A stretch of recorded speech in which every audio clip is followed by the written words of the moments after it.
Está en nuestro estudio en este momento Eduardo Fidanza. Eduardo es un gran amigo, es alguien con el que mantenemos diálogo hace mucho tiempo. Yo trabajo con mucha pasión, hago mi trabajo con mucha pasión de tratar de entender por dónde va la sociedad, qué pasa con la política, qué pasa en el poder, cuáles son los debates principales. Y Eduardo es de las personas que siempre que pasa algo me interesa mucho pensar cómo lo está pensando. Primero porque tiene una formación fenomenal y segundo porque tiene una mirada alternativa, lateral. Van a ver lo interesante que es hablar con él. Así que primero le doy la bienvenida a Eduardo, gracias por estar acá. Gracias por la presentación y por la invitación. Bueno, pero antes de hablar con Eduardo, me interesa hacer un pequeño recorrido por algo que pasó en el día de ayer, que estoy seguro que Eduardo está mirando con la misma interés y pasión que estoy mirando yo. Ustedes saben que en estos tiempos, primero, dos o tres cosas. Cuando uno piensa en el triunfo electoral de Milei, uno de los elementos, cada cual dirá cuál definitorio fue, es la intervención directa que tuvo Estados Unidos a través de Donald Trump en el proceso electoral. Eso favoreció a Milei de dos maneras. Primero, frenó una crisis, lo que podría haber sido un presidente entrando a una elección en medio de una crisis financiera. El aporte económico y la presencia de Estados Unidos frenó esa disparada y entonces lo hizo llegar más entero. Y después generó miedo que él no estuviera. Dijeron directamente, si pierde Milei, yo me voy. Y entonces mucha gente, uno lo recoge en la calle, que yo voté porque el quilombo que se armaba si iba Trump, imagínate lo que pasaba. Bueno, o sea que Milei en parte se explica por Trump. Si Trump no está en la Argentina, se arma un quilombo bárbaro. ¿A qué pasaría? Bueno, Trump se podría ir a la Argentina porque uno vota a alguien que no es Milei. Pero también podría pasar que los norteamericanos voten a alguien que no es Trump. Y entonces que Trump desaparezca del escenario argentino. Y con eso su ayuda económica porque pierde una elección.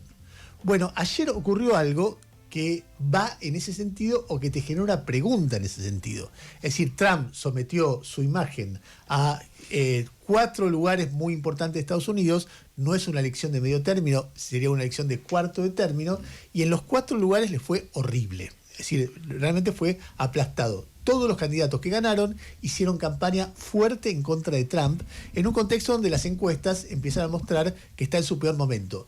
En las últimas presidencias, a esta altura, a ningún presidente de las encuestas le iba tan mal como a Trump. ¿Eso quiere decir que Trump está acabado? No, no quiere decir que está acabado. Eso quiere decir, pero desmiente la idea de que un hombre todopoderoso que va a durar para siempre. Y si no dura para siempre, no Milei, que es lo de menos, sino que la Argentina puede tener un problema financiero muy grande porque parte de la estabilidad financiera de Argentina se apoya sobre la decisión de Trump de apoyarnos. Pero además, la derrota de Trump y en algún sentido la de Milei, cosa que ha puesto en un nivel de reacción realmente muy graciosa a todos los tuiteros libertarios, tiene que ver con algo conceptual, que lo voy a resumir en 2 audios que quiero que ustedes escuchen, porque acá ustedes van a entender cuando lo dice. Este hombre de 34 años, que se llama Mamdani, Zoran Mamdani. Mamdani, la M antes la D y la N después. Es un hombre nacido en Uganda. Ustedes recordarán, y si no recuerdan se los cuento, que cuando Trump quería desprestigiar a Obama, inventaba que había falsificado su documento y que en realidad había nacido en Kenia, donde había nacido su madre, no él. Él era norteamericano. Bueno, Mamdani no. Mamdani es ugandés, o sea, de un país que yo conozco algo de Uganda porque hace muchos años la OLP, los palestinos, secuestraron un avión israelí y lo llevaron a Entebbe, que es la capital de Uganda, donde los israelíes lo rescataron y el presidente de Uganda era un gordo, grandote, militarote que se llamaba Idi Amin Dada. De eso me acuerdo y nada más. ¿Qué? Era un criminal importante. Sí, era un dictador terrible. Bueno, cuestión es que este hombre, cuando gana, mirá lo que dice el audio número 30. Fíjate lo que dice porque es tan desafiante para Trump. Escuchá. New York will remain a city of immigrants, a city built by immigrants, powered by immigrants, and as of tonight, led by an immigrant. O sea, todo lo contrario de Trump. Nueva York sigue siendo la ciudad de inmigrantes, construida por inmigrantes, power, ¿qué sería? Energizada. Impulsada. Y ahora además va a ser liderada por un inmigrante. lo que vas a ver ahora, si podés poner YouTube, porque se entiende más cuando se ve, es una escena de película. Él haciendo campaña rodeado de jóvenes y haciendo un discurso que yo lo voy a leer primero para que ustedes entiendan y después puedan escuchar el tono. En YouTube se va a ver subtitulado. Parece un agitador de principio del siglo XX diciendo cosas que vos ves en una película y decís, a este lo van a matar, este no llega, este no puede llegar diciendo las cosas que está diciendo. Él dice así: hay algo especial que está pasando aquí esta noche, que es el poder. Es el poder de cientos de miles de neoyorquinos unidos para pensar y reimaginar que es posible algo distinto en Nueva York. Los multimillonarios, dice Mamdani, han invertido millones de dólares en esta contienda porque dicen que representamos una amenaza existencial para ellos. Y quiero admitir algo, efectivamente, somos una amenaza existencial para ellos, para los multimillonarios que creen que su dinero puede comprar nuestra democracia. Somos una amenaza existencial para un statu quo roto que entierra a las voces de la clase trabajadoras debajo de las grandes corporaciones. Somos una amenaza existencial para una ciudad de Nueva York donde un día duro de trabajo no es suficiente para ganarse una buena noche de descanso. Y somos absolutamente una amenaza existencial para los políticos deshonrados como Andrew Cuomo, que era su principal contendiente, que debilitan la confianza pública, acosan a mujeres y no sienten vergüenza de su desesperación por colaborar con Donald Trump, etcétera, y sus donantes. A ver, es tan disruptivo lo que hizo este muchacho que ganó la interna demócrata y la conducción del Partido Demócrata no dijeron que iban a votar por él. Cuando le preguntaban por qué iban a votar, decían no hablamos. El New York Times, que siempre hace un endorsement, un apoyo a algún candidato, hizo una larga editorial que termina diciendo es fresco, es divertido, pero nosotros no apoyamos a nadie porque Cuomo tiene denuncia por abuso. Y este me parece muy infantil. Y él respondió al New York Times en varios reportajes explicando de dónde sacaría la guita, porque su principal tema es: le vamos a sacar plata a los ricos, no mucha, un cachito, a los ricos para que haya transporte barato, para que haya alquileres congelados, para que haya acceso a bienes, sobre todo de la verdulería, más baratos. The grocery stores, dice. Ahora van a escucharlo en inglés y la gente que está viendo YouTube lo va a poder ver, esa escena, porque parece una escena de otro mundo, de otro país, de otro registro, parece una escena cinematográfica. Escuchá cuando dice... Acá. There is something special in this room tonight. Power. It's the power of hundreds of thousands of New Yorkers united to fundamentally reimagine what is possible in New York City. Billionaires have poured millions of dollars into this race because they say that we pose an existential threat. And I am here to admit something. They are right.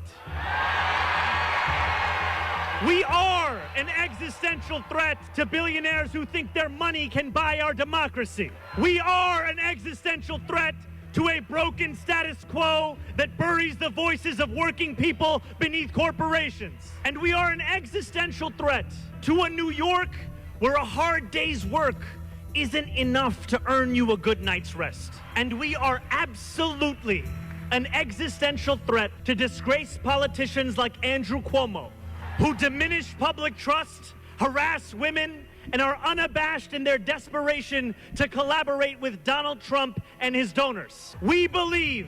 Bueno, ahí está, y bueno, utilizamos esto para empezar a charlar con Eduardo. Yo hoy insistí mucho en contar esto, porque es una discusión mundial que nos atraviesa a nosotros casi con una violencia o con una energía que en muy pocos otros países. Hay en la historia del capitalismo, muy esquemáticamente, un sector que dice, che, el problema acá son los ricos que se la llevan. Y hay otro sector que dice, no, el problema acá es el Estado que se la llevan. En general los ricos dicen que es el Estado y los pobres dicen que son los ricos. Daría la impresión, por lo que vimos en Argentina y por el voto a Trump, que esa discusión está terminada, como en los 90. El problema es el Estado, no es la distribución del ingreso. Y de repente aparecen señales de que hay gente en la ciudad más rica del mundo, el 50%, que vota a alguien que agresivamente está diciendo, no, el problema no es el Estado, el problema son los ricos que se la llevan, que eso desfinancia el Estado. ¿Qué ves de todo esto vos, de lo que pasa en Argentina, de lo que pasa en Nueva York? ¿Cómo te acercas a todo esto? Vamos a ver. En primer lugar, respecto de Mamdani, Mamdani. Mamdani. Yo soy cauto. Y lo que sucede es esto. Mamdani se ha convertido en este momento, con este discurso, en la voz de lo que, disculpen la cita tan temprano, lo que Max Weber llamaba la racionalidad sustantiva. La racionalidad sustantiva es la racionalidad que tiene que ver con las demandas de justicia, con las demandas de felicidad. Cuando él dice que la gente no puede descansar a la noche, no alcanza una noche para recuperarse, lo que él está diciendo, estas son vidas infelices, y yo vengo para restablecer la felicidad del pueblo, porque creo que es eso. Este discurso nosotros lo hemos escuchado muchas veces emocionados porque corresponde con nuestro propio deseo de felicidad, si no nos sentimos felices.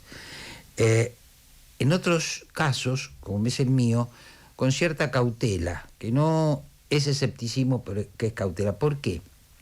Porque esta racionalidad de la demanda de justicia y de felicidad está confrontada con la lógica formal del capitalismo, que es una estructura histórica, que la base de esa estructura histórica es que existen propietarios de medios de producción y ofertadores de trabajo que no poseen esos medios de producción, y que hay una transacción más o menos justa o injusta entre estos dos actores. Claro, así empezó el capitalismo y después se fue complejizando hasta que apareció el Estado y los sindicatos para poner un equilibrio, ¿no es cierto?, en esa igualdad formal, pero en rigor desequilibrada entre que posee medios de producción y que el otro que lo único que posee es su trabajo. Muy bien, lo que estamos viendo en los últimos 50, 60 años del capitalismo occidental es una tensión en torno al papel del Estado, en torno al papel de los sindicatos, en torno a lo que es una sociedad justa. ¿Qué es lo que significa una mediación entre esta lógica formal del capitalismo y esta demanda de justicia? Lo has dicho, una política de ingresos, ¿no es cierto? Una política de ingresos donde además el Estado es un intermediario y en cierta forma es un árbitro entre la lógica del capital y la lógica del trabajo. Hay que decir además que la lógica del trabajo se ha transformado, porque los poseedores solo de la fuerza de trabajo no solamente ahora contratan con los grandes empresarios, sino que hay mucha complejidad de esto. Ahora vuelvo y con esto concluyo. Estas políticas de ajuste severísimas y de desprecio del Estado, como aplican los Trump de este mundo, los Milei, bueno, hay que ver qué trayectoria tienen, hay que ver si significan una transición a otra forma de entender la sociedad y las relaciones económicas, o si van a ser, como lo hemos visto, o van a representar un ciclo, ¿no?, que después se va a quebrar con la vuelta de una contraola que vuelva a restablecer al Estado en su lugar, ¿no es cierto?, que vuelva a hacer hincapié en la justicia social, etc. Bueno, lo que en principio significa es que la historia está abierta. Ahora, también significa, y esto me parece muy importante, como me decía un amigo esta mañana, que Mamdani va a tener que aplicar de alguna manera lo que se llama la teoría de Baglini, o lo que en otro sentido, más académico, se llama... Que te moderás cuando te acercas. Claro, una política negativa porque no tengo compromiso con la administración, pero cuando yo voy a la administración, va a tener este muchacho que bajar el tono ideológico, porque va a pasar a ser un administrador de una de las ciudades más complejas de Occidente, teniendo al presidente de la nación en contra. Y bueno, y además porque va a tener que gobernar para todos los neoyorquinos, incluidos los ricos. Entonces tiene una tarea compleja por delante. Yo a esta altura de mi vida ya no me emocionan estos discursos. Me pregunto cautamente cuáles son las chances de que se conviertan en realidad. Te voy a decir lo que me pasa a mí. Sí. A mí no me emocionan estos discursos, pero de cualquier manera la teatralización de las ansias de justicia, Sí. me parece que tiene una cosa cinematográfica que es muy atractiva. Es fuerte, sí. Lo que sí me parece interesante y me genera cierta alegría es que se vote a alguien que plantea eso, porque refleja que hay un montón de gente que está dispuesta a expresar esto no me satisface. Y no me satisface la idea de que cuando vos decís, che, tenemos un problema fiscal, y vos decís, che, yo ando por los barrios de Buenos Aires, y salgo un poquito y veo villas, o en misma ciudad de Buenos Aires, y me muevo 10 kilómetros y veo palacetes. Y eso es objetiva, indiscutiblemente injusto. Entonces, cuando veo que me dicen, che, tiene que haber equilibrio fiscal, y dice, ¿cómo llegamos? Y pagamos menos jubilaciones. ¿Me estás jodiendo?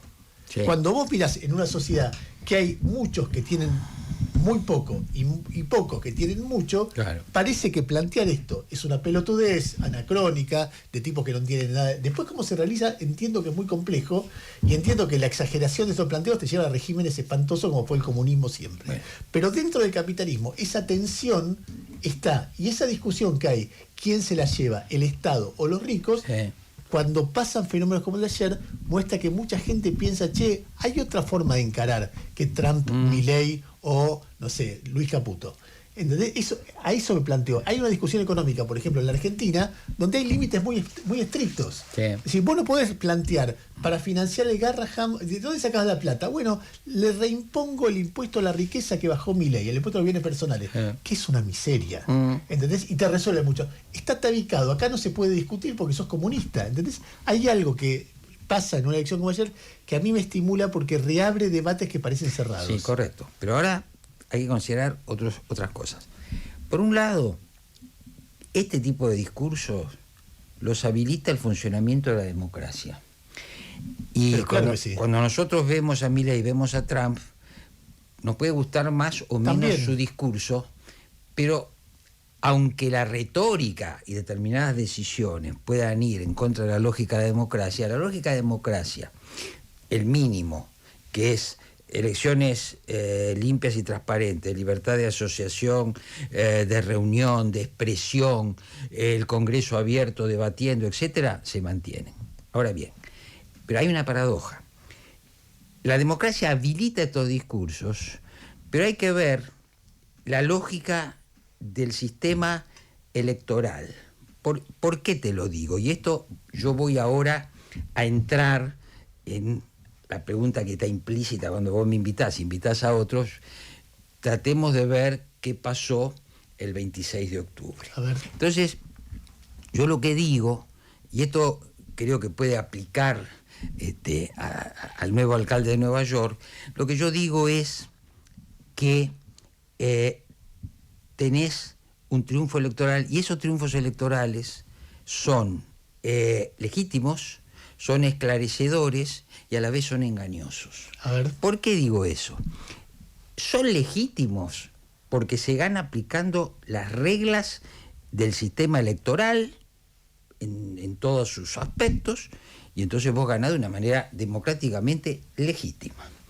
Luego, ¿por qué son esclarecedores? Bueno, porque, digamos así, te muestran las relaciones de fuerza entre los partidos y cómo esas relaciones de fuerza se van a expresar en el plano legislativo, como en este caso, o en el plano ejecutivo. Ahora, ¿por qué son engañosas? Son engañosas porque suelen interpretarse, y ahí juega mucho esta figura retórica que es la sinécdoque, cuando se hace pasar una parte por el todo. Y son engañosas porque entonces cuando se construye la noticia del triunfo electoral, se dice los argentinos han elegido este modelo. Y lo que uno debe decir, y ahí andan circulando reels en las redes, que esto no es tan así. Como ocurre en todas las elecciones de la democracia, cuando uno toma el conjunto de los electores en condiciones de votar, lo que ganan, que nunca ganan por el 70% de los votos, son una parte de la sociedad.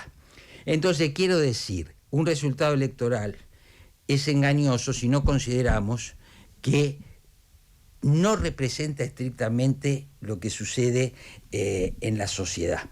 Y esas son las reglas del juego. Pero además hay que agregar otras cosas, que ya son interpretaciones, te diría, manipuladoras, ¿no es cierto? Voy a contar acá al público mi pequeña polémica con el Wall Street Journal, que me ha consultado antes de las elecciones, ha publicado mi opinión, y después de las elecciones, al día siguiente, o la noche esa, también me ha consultado, y yo dije, otra vez, tenemos que ser cautos, tenemos que esperar un análisis más profundo del resultado. Por supuesto, a mí no, el editor tiene la prerrogativa, mi opinión no fue, y fue un gran título que dice: los barrios pobres de la Argentina abandonaron al peronismo para votar a Milei, afirmación que Scott Bessent postea inmediatamente. Entonces yo le digo a la editora, vea, hay que esperar porque hay evidencias de que no es así. Por ejemplo, ¿qué pedí yo? ¿Qué análisis pedí en la oficina? Ordenemos por necesidades básicas insatisfechas los partidos geográficos del Gran Buenos Aires y veamos los resultados. En los 10 principales, excepto uno, el peronismo gana por diferencias entre 20 y 15 puntos. Pero luego, el domingo, un excelente artículo que recoge otras cosas que circularon en la red, de Paz Rodríguez Nil, lo que dice es esto: el electorado argentino está votando otra vez como votó en la época de Macri, ¿no es cierto? En 2023 el voto a Milei fue muy horizontal, quiere decir, mucha gente de sectores populares votó a Milei. Pero ahora estamos volviendo a la lógica histórica, que dice que al peronismo es más probable votarlo si estás de la mitad para abajo, y al no peronismo de la mitad para arriba. Y esto es muy significativo porque plantea otro tema, que es el tema de la representación, ¿no es cierto? Entonces, hay una cantidad de argentinos que se sienten hoy representados por Javier Milei y su política. Y hay otra cantidad mayor que no se sienten representados. Ahora, ¿qué pasa? No se sienten representados, y vamos a usar el famoso término de Juan Carlos Torres, no porque el partido en el que creen pierde las elecciones, sino porque ellos están huérfanos, y lo único que hacen, y esta es la conjetura, es un voto reactivo, ¿no es cierto? No voy a votar a Milei, bueno, probablemente voto entonces al peronismo. Bueno, y acá plantea bastantes cosas. Milei no puede ser soberbio creyendo, y sus amigos, y Wall Street creyendo que lo votaron. Y por otro lado, el peronismo debe entender, y otras oposiciones, que una cosa es ser ambulancia y otra cosa es ser opción, ¿no es cierto? ¿Qué hacen los partidos de oposición desprestigiados cuando la gente no quiere votar al gobierno? Y sí, la gente se sube, pero no se sube con confianza, se sube, como yo digo, en la metáfora, porque estos partidos pasan a ser canal de la frustración, pero no canal de la adhesión. ¿No es? Bueno, es un tema. De la misma manera que en la que Trump fue de alguna manera un faro, un lugar al que mirar para las derechas o las ultraderechas a nivel internacional, incluso con esto de correr los límites, ir a fondo y demás. Mamdani, ¿no podría funcionar así para el mundo progresista? Yo, vuelvo a decir, soy cauto respecto de esto, porque además creo que está en juego ¿cuánto puede ser reformado el sistema?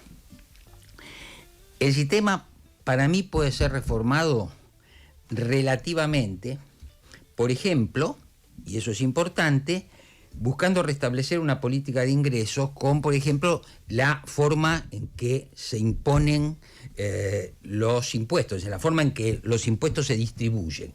Bueno, vos lo mencionaste, esa es una medida posible, ¿no es cierto? Mamdani va a ser el alcalde de la ciudad de Nueva York, no va a ser el próximo presidente de los argentinos, de los americanos. Él va a tener ciertas prerrogativas, que habrá que ver la prerrogativa del intendente de Nueva York, para reacomodar aspectos y hacer en lo posible una política de redistribución en el presupuesto de Nueva York. Ahora, de ahí a que él, que yo creo que es el discurso de fondo, pueda reformar lo que se llama la plutocracia, que es en lo que se ha convertido la democracia norteamericana, esto es, en el gobierno de los ricos? Es difícil, ¿no es cierto? Sheldon Gulin, un gran politólogo que ya falleció, escribió hace 15 años, su último libro se llama Democracia, Sociedad Anónima. Y tienen que ocurrir algo más que un liderazgo y un discurso de este tipo para que esa democracia, sociedad anónima, vuelva a ser una democracia que no la asimilemos al gobierno de los ricos. Un tema muy complejo. ¿Xavi? Yo anoté algunas cosas que tienen que ver primero con el discurso, si es si entusiasma o no. A mí la verdad que me entusiasma en principio que haya este tipo de discursos y como opción, ¿no? Sí. Después esto de que cuando son muy al límite las propuestas con respecto al poder, bueno, capaz cuando llega al poder sí, después tiene que moderarse un poco, como le pasó también al presidente de Chile, que venía, ¿no? O a Milei o a Trump. Por ejemplo, Sí, bueno, al revés, pero digo, desde la izquierda, más izquierda hacia el centro.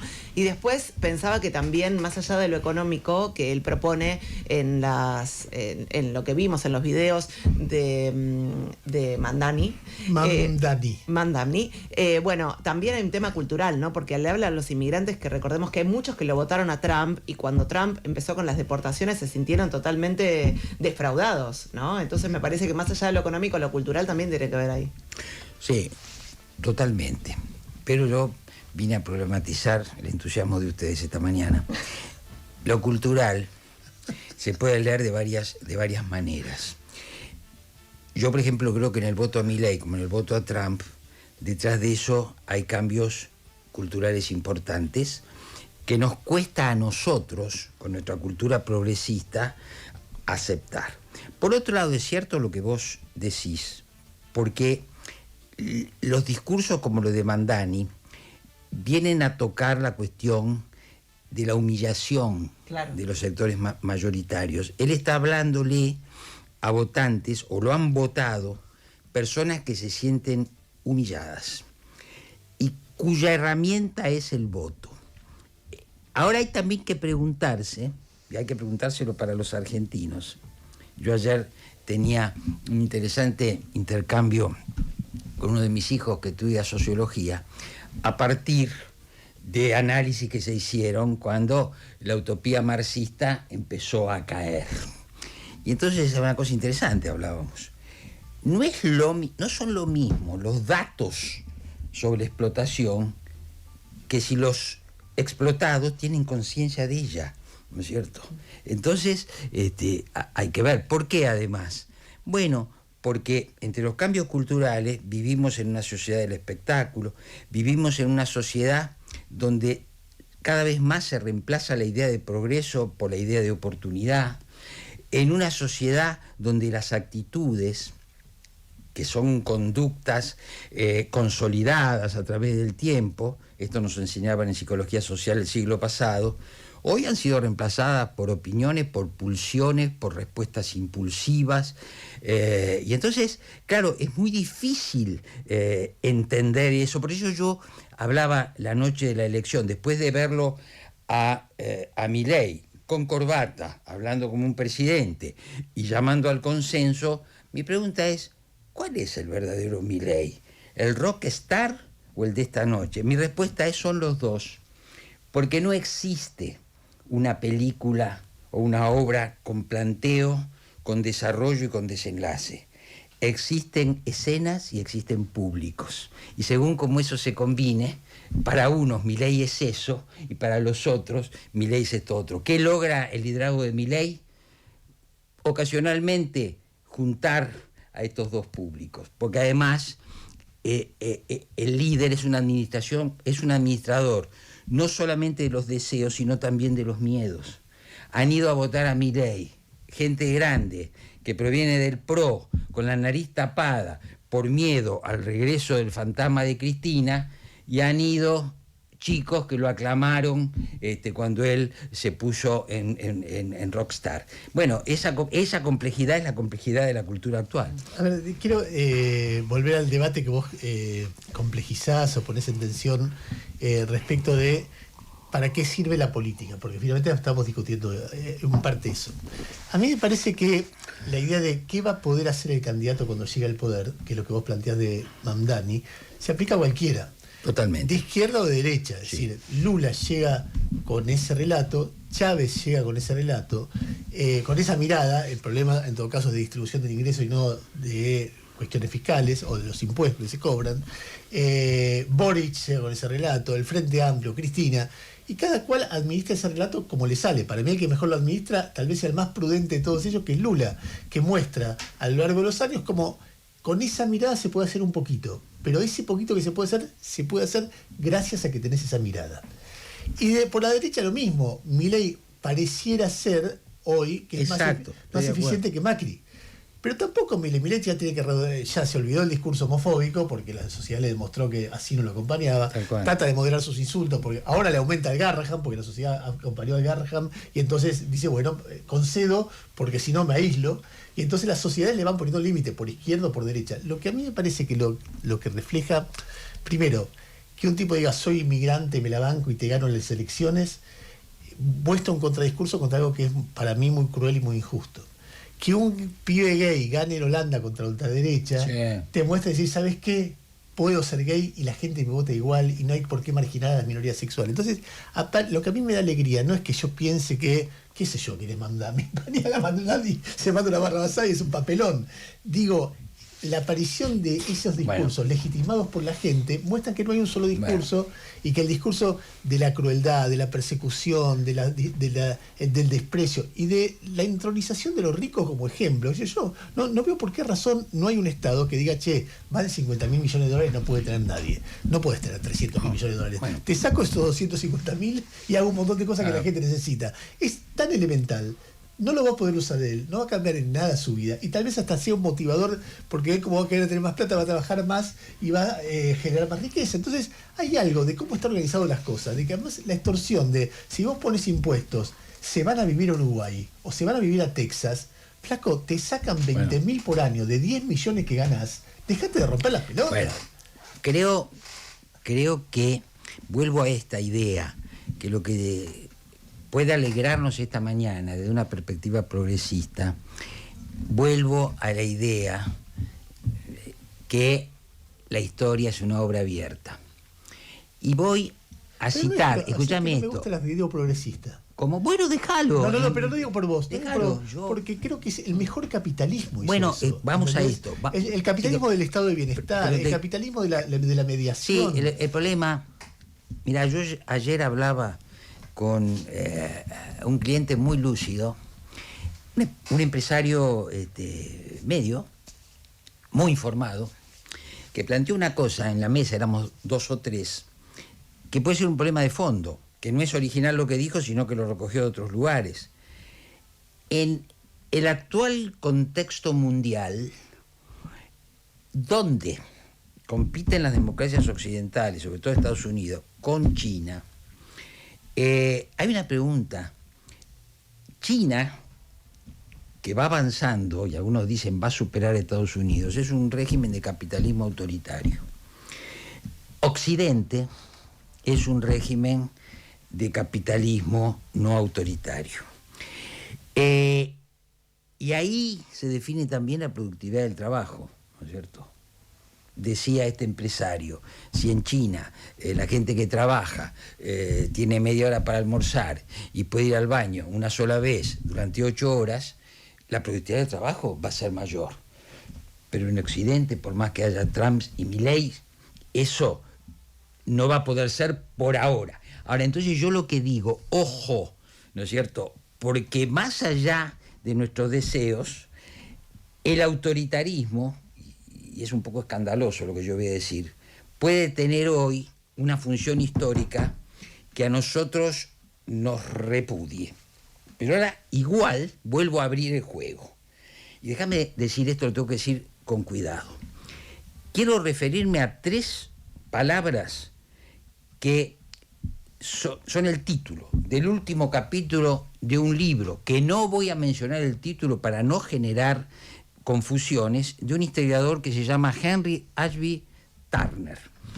Ese último capítulo se llama Determinismo, Contingencia y Responsabilidad. ¿Qué quiere decir? Que los hechos históricos no ocurren solo por determinaciones estructurales, ocurren también por contingencias y por la responsabilidad de los actores concretos. Y eso es el hecho de que el juego está abierto. Porque más allá de lo estructural existen las decisiones, existen las convicciones, existen los errores, a veces trágicos, existen los cisnes negros. Todo eso configura el contexto donde van a ocurrir los hechos. Y el caso de Mamdani es un caso de la contingencia, ¿no es cierto? Mirá la contingencia, mirá cómo se configuraron los hechos para que este muchacho de 34 años musulmán nacido en Uganda hoy sea el alcalde de Nueva York. Bueno, wow, ¿no es cierto? Te muestra la complejidad del mundo. Eduardo, ¿entendés? última pregunta. Sí. Porque ya, además quiero que Yami haga su sección, que me viene diciendo, quiero hacer esto, quiero hacer Mira esto. que yo soy como, aprovechame porque yo soy como Perón en los últimos años, que era lúcido a la mañana y a la tarde decaía. Por eso a la tarde ya no voy a decir lo que programa. quiera. Yo. En función de problematizar discursos.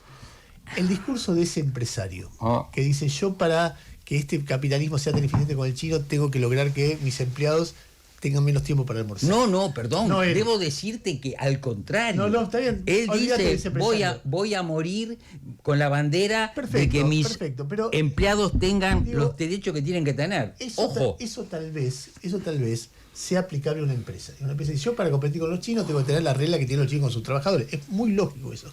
Pero para una empresa no es lo mismo que para una sociedad.